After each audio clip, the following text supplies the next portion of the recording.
the U.S.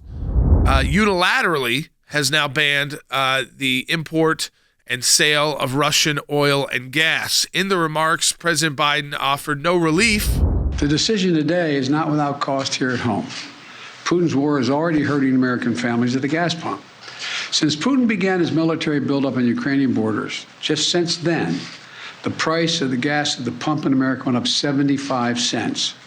And with this action, it's going to go up further. He called it the Putin price hike, except for gas prices were going up before the war in Ukraine. And remember, I mean, we all know that inflation began before the war in Ukraine. It was affecting gas prices too. Certainly, this is increasing gas prices, and Joe Biden is acknowledging it will. Prices in the United States have already gone up $1.14 per gallon before the invasion. He is absolutely lying to the American people when he said this in his press conference. It's simply not true that my administration or policies are holding back domestic energy production. Well before war in Ukraine, the Secretary of Energy is asked about oil prices and production in America. What is the Granholm plan to increase oil production in America?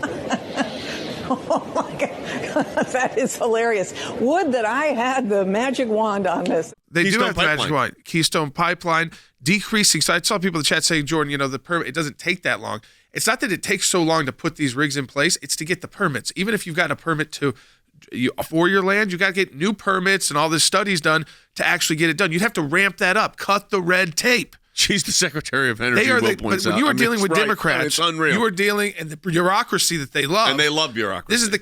That's the king of red tape. She can wave a magic wand. I say wave it toward leases on federal lands being used to drill. Wave it toward the energy pipeline. Wave it toward the American independence on oil and gas that we had under President Trump. Wave it in that direction and you may get some results. We were energy independent. We were exporting energy. We had so much we could be a seller like Saudi Arabia. Now we're going to go beg the Saudis, beg the Venezuelans, and we haven't gotten into it yet more on the Iran nuclear deal. So, yeah, you might be trading your Russian oil and gas out for the number one exporter of terrorism in the world, oil and gas from Iran, filling up your truck with that. We're moving forward with this ban, understanding that many of our European allies and partners may not be in a position to join us. So this is the United States doing this on their own. The lack of EU, European Union buy-in on this is another sign of the problem. They are not real sanctions. Why? Because our European partners are not joining with us. I don't believe it's that they can't do it. It's they won't do it. He could not build a coalition of even a couple more countries in Europe that were willing to say no to Russian oil and gas. And I think that speaks volumes to who we're actually dealing with in our NATO partnership. When they talk about how united NATO is, this would have been an act that NATO could have done without having to go to war. Right. That would have put together, combined, a serious squeeze on the Russian economy that's already occurring through some other sanctions.